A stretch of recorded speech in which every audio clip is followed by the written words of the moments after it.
বৰপেটা জিলাৰ অন্তৰ্গত ২৫ নং পাকা বেতবাৰী বিধানসভা সমষ্টি বহুদিন ধৰি এটা সংবেদনশীল ৰাজনৈতিক এলেকা হিচাপে পৰিচিত।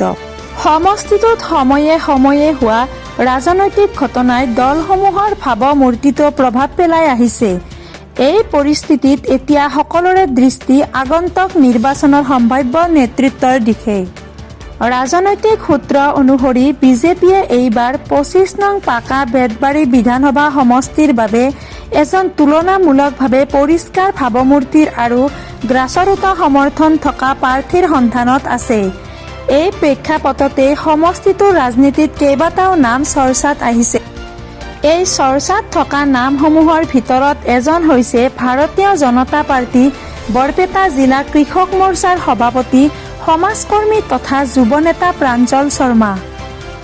ৰাজনৈতিক পৰ্যবেক্ষকসকলৰ মতে ২০১৯ৰ লোকসভা নিৰ্বাচনত পাকা বেতবাৰী সমষ্টিটোৱে বিজেপিৰ পক্ষে এক গুৰুত্বপূৰ্ণ ভূমিকা লৈছে।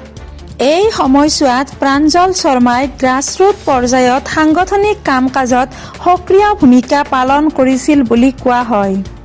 প্ৰাঞ্জল শৰ্মাক এজন সহজলভ্য আৰু জনতাৰ সৈতে সংযুক্ত নেতা হিচাপে বৰ্ণনা কৰা হয়। বিশেষকৈ গ্ৰাম্যাঞ্চল যুৱ সমাজত তেওঁৰ উপস্থিতি লক্ষ্য কৰা যায়। ২৫ নং পাকা বেতবাৰী বিধানসভা সমষ্টি ৰাজনৈতিক পৰিস্থিতি আৰু দলীয় কৌশলৰ আগন্তুক দিনত বিজেপিয়ে কোন প্ৰাৰ্থীক আগবঢ়ায় সেয়া লক্ষ্য কৰিবলগীয়া বিষয় হিচাপে থাকিব।